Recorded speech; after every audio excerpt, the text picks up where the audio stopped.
ഇതിവിടെ സ്പേസ് അത്ര കുറവല്ലതാ.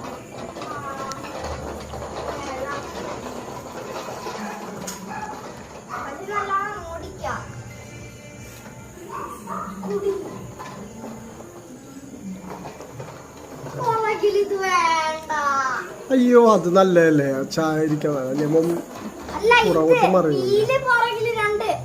വേണ്ടേ? അതെയോ, എങ്ങനെ?